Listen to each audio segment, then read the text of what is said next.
basically, I think we could just start off with making a simple drop using basic presets and then try and add a little bit of movement and stuff to it. You know what? I've got a track that I was just working on that I think I'm just going to bring in those drums and then we're going to go from there.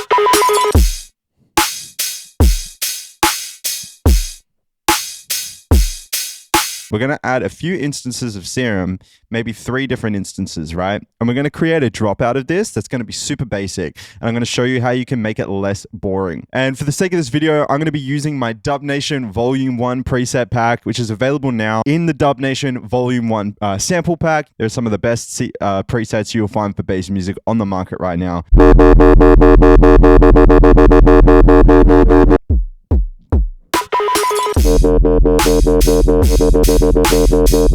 And we're going to try a different preset.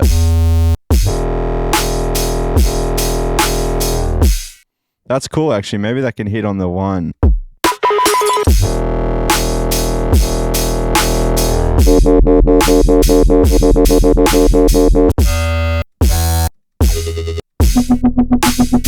That's really cool. I like that. And again, this is not really meant to be like make too much sense right now. I'm just showing you the examples.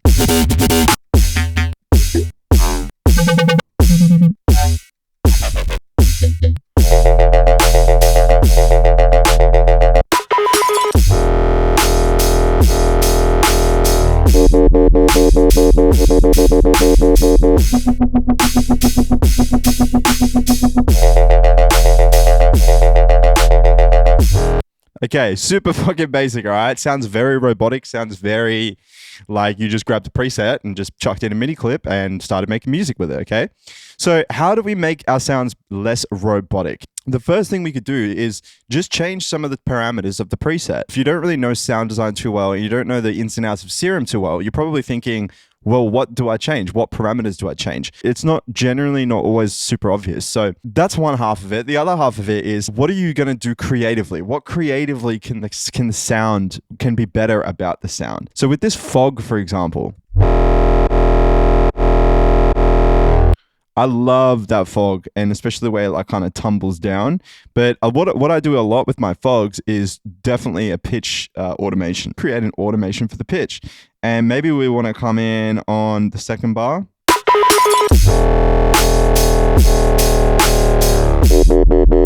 That is super cool. So we have basically just created a little pitch bend, and it's just 1% better than what it was before. And with this one, I actually have a little bit of the sort of jumpiness of the preset that's already built into this preset. This dubcore preset from my Dubnation Volume 1 pack. This is one of my best and favorite presets in the entire pack. But you'll notice I tried to do a little bit of what I'm showing you today in the actual preset itself. So with this automation, this LFO here, it's actually changing the rate at this point. But I included it in the preset, so it's really easy and there's like a lot of shine to the sound already. So that one's kind of pretty much good. We can leave that how it is. Then we have this third bass here. Now this one it could actually use a lot of work. So first thing I'm going to do is up the octave. And perhaps we could try it on a different note. I've actually included a macro here, which is going to make the LFO a little bit longer. Or we could do it all the way up. And change some of the voicing on the harmonic series here.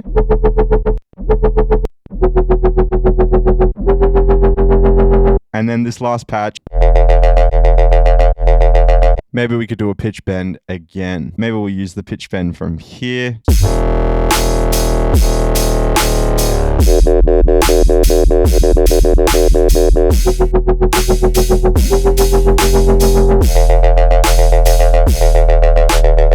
And just like that, guys, with just some basic automation, there's like 1% more, like there's a 1% difference on what you can hear or what we've done, but there's like a 50% difference in what you hear and the quality of it. So just tiny little changes like that can bring so much life out of the sound. What's the next thing that we can do? Like, what's another way we can make our sounds be less boring? And let's say, okay, so let's go through Dubnation again, and let's say you hit this one. This preset is actually called Process This. It's a very basic starting point for a sound. Like, it really doesn't sound like too amazing on its own. So yeah, it really doesn't sound that amazing on its own. But once we process this, it's going to get a little bit better. Now we have this new bass here, which I'm going to open up, create just like a MIDI line for.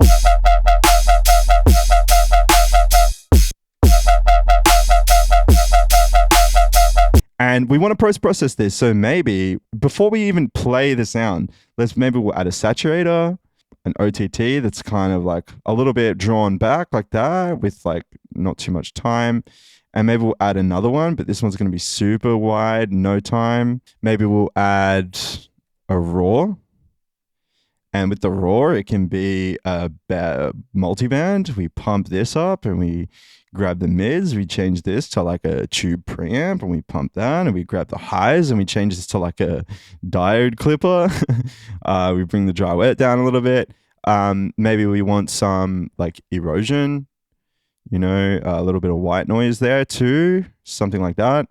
At this point, you could probably try like, I don't know, like an EQ and have it kind of like this, and then you could do an LFO, and you could take the frequency of this cue and set it to a map it to a macro here, and you can have a swing like this. Oh, hello. So that's doing its thing. It's washing back and forth. And then you could probably take another one, which is going to be this one here, and do this as well, but this is going to be in reverse, so it's going to look like this.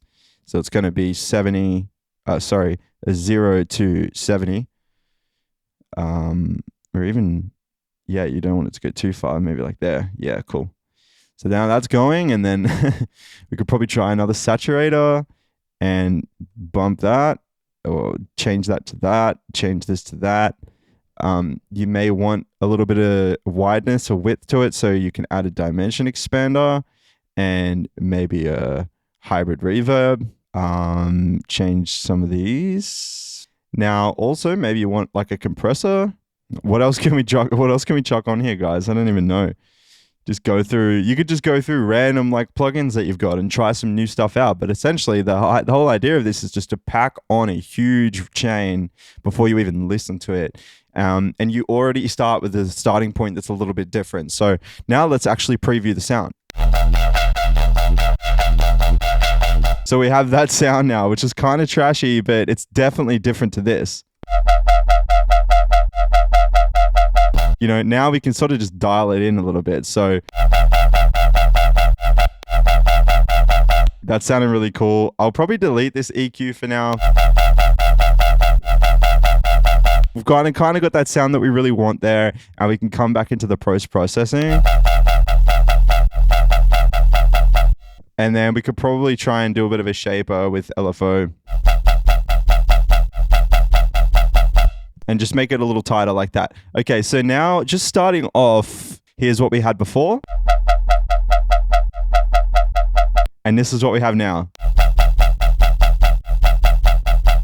Automatically, that sounds so much better. It's so much less boring than what it was before. I guess now with Serum 2, guys, you can process. You could literally do all of this in Serum 2. Let's check it out with some of the drums, shall we?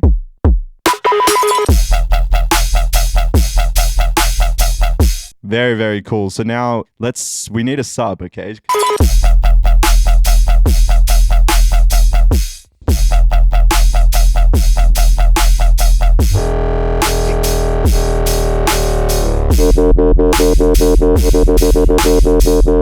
Yo guys, if you want to get all the sounds that are used in today's video, you have to check out my Dubnation pack, Volume 1. If you make bass music, UKG, dubstep, 140 dub, any bass music you can think of, this is the pack for you. This pack is loaded with 1,000 audio files, loops, melodies, granular, everything you need to get an idea down. It's also got a 250 plus sample drum library. There are more drums in here that you guys could possibly imagine to create some insane loops. The pack also comes with 150 Serum presets with macros and everything dialed in so that you guys can create beat drops instantly and effortlessly. Not only that, you guys can ditch the overused splice vocals and check out some of the drag and drop ready-to-use vocal loops that are going to take your music to the next level. And lastly, the pack also comes with 6 really powerful Ableton racks that I use constantly. So if you guys are ready to jump in, get some insane bass ideas going, Dubnation Volume 1 is available now. Check out the link in my description or go to kurenmusic.com to get your copy today. Now let's get back to the video. So that's the second way that we can make our basses and all of our sounds in general be a little less robotic. So the next technique to get your sounds to be a little less robotic and have a little bit more life and flair is to use continuous resampling or flattening. Now what I mean by this is basically taking something, making a sound, whether it be in Serum, adding your post-processing, and then freezing and flattening it to audio so that you no longer can make any changes to it. It's completely printed how it is. The trade-off is you have less control over the sound, but the thing that you gain can get more precise how that sound is translating in your music. So let me give you an example really quickly.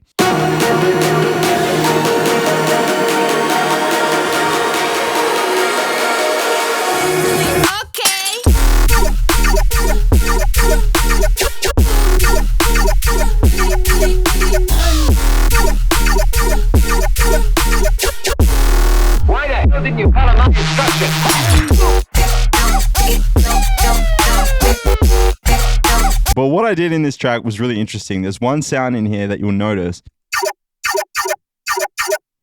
The original part of this sound is actually super basic. I made it in Serum too, and we're going to try and remake it right now and just try and pick apart and see what we've actually done with it. Opening up Serum, and what did I do here? I used like a tonal shot. So tonal shot, tonal flute 5.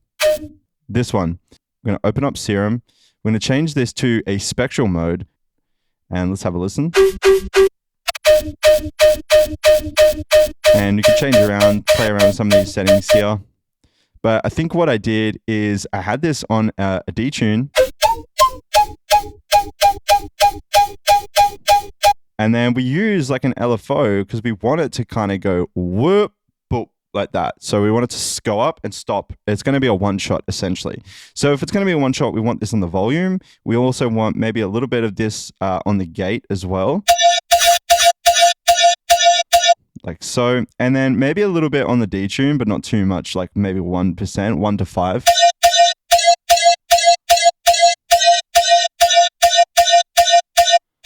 And then I think from memory, I added a filter, which I really just added the diffuser, disbursement of frequency, a little bit of staging, some of this, some of that. For the effects section, we're going to go over here. We're going to add Convolver, the growl. Basically, that's what we did, right? Yeah. And then I added, what did I add? A compressor and a bode. So let's go compressor and add a bode. Didn't do too much on the bode. Really, it's just like changing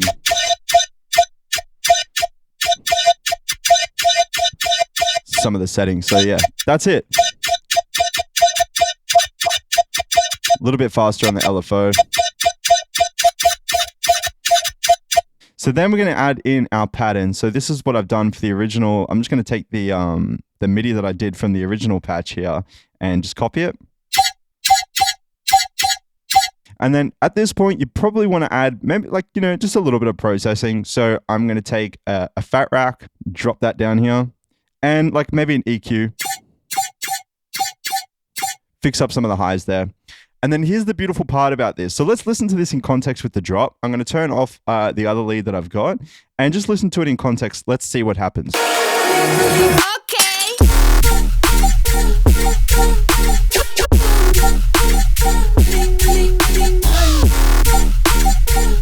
Super cool. I like it how it is, but let's freeze and flatten it. This is the perfect trick. This is really going to help your sounds be less robotic because yes, you don't have the freedom to tweak the sound, change the sound, take care of a lot of the fundamentals, like remove fundamental frequencies, but you'll have more options to do other things like this. So first thing is going in and working on fades. So the fades is like you can literally just go straight into the audio and it's going to cut without your side chains or anything like that. right at the point that you say with your fade. So it's going to make a huge difference, because if you were to just do that with a volume shaper, or like right here, see when I cut this, like this tiny little bit of bleed in the audio right here, if I like, you can barely see it or hear it, but if you turn that up, that's a lot of like information there that we don't need. And removing that completely overall for your mix is going to have stuff sound so much tighter, so much cleaner, so much like more control with the I guess the output or the final context of the track. Already you can kind of hear it's so subtle, but it definitely makes a massive difference. And that's, you know, it's tiny things like this that can be the difference between why your sounds still feel robotic.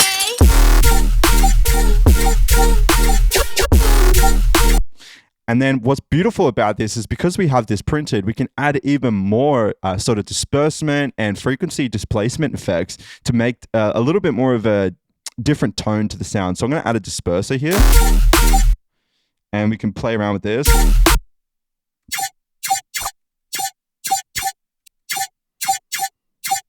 We can add an OTT and give it a little bit more power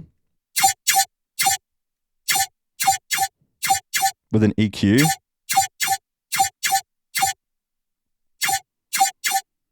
And also maybe control frequencies that are poking out that we don't want, like this main fundamental right here.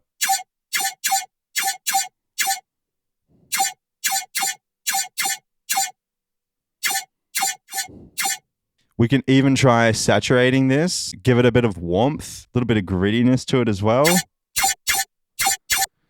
Then you can literally just go on your effects here and use a convolution again, and chuck in different tonality. We could probably try some of the weird and short ones. And let's have a listen.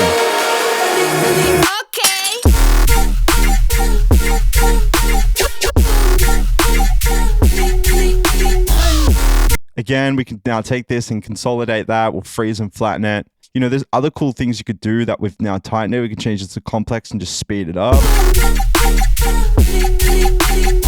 And it's just like already there, ready to go. You can take some of these shorter notes here like this and like, I don't know, make like a...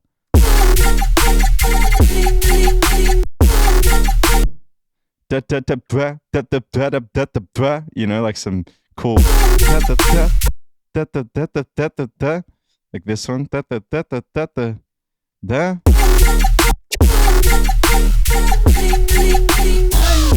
And you see, like, it's just so much easier now to move stuff around, get a little bit of variation with it, rather than being stuck to the MIDI note or stuck to the preset. You know, you change one thing in the preset, it fucks something else up. Like this, like printing stuff to audio and just continuously resampling stuff down and continuously like redeveloping the sound to what you've already to what it is a major hack to getting your sounds sound less robotic or more professional. So I hope you guys have enjoyed this video for today. Some of the, you know, these are some really cool and interesting ways that you can get a lot of like love, emphasize a lot of the sounds that you're using, some basic sound design tips and techniques. I hope that you've enjoyed watching this video. You've gotten something useful out of it. All the sounds that you hear today are available in my Dubnation pack, Volume 1, available in the description, guys. This pack is going super mega viral. I posted a video about this pack on my Instagram and it went mega viral. I could not believe it. So thank you all for the support on the pack. I have an expansion pack coming soon, all with brand new Serum 2 presets, a bunch of new drum loops, a bunch of new just loops and samples in general that you guys requested and wanted. How to make your sounds less robotic, or why your sounds still feel robotic and how to fix them. It's the 1% changes that make the biggest difference in your music. So you can spend 80% of your time making a really good song, fleshing it out, having the structure, but it's that extra 20%, you know, that main 20% is going to create the 80% of the value. Don't be afraid to go in, dive in, play with your sound design. Don't be afraid to freeze and flatten stuff and get a little bit more out of it if you know which tools to use. Make sure you like the video, subscribe if you found this valuable. I will be having a lot of, I'll be filming a lot more content coming down the line. So definitely keep tuned for all of that. Definitely let me know in the comments what you want to see next. And until then, I'll see you in the next video. Let's go.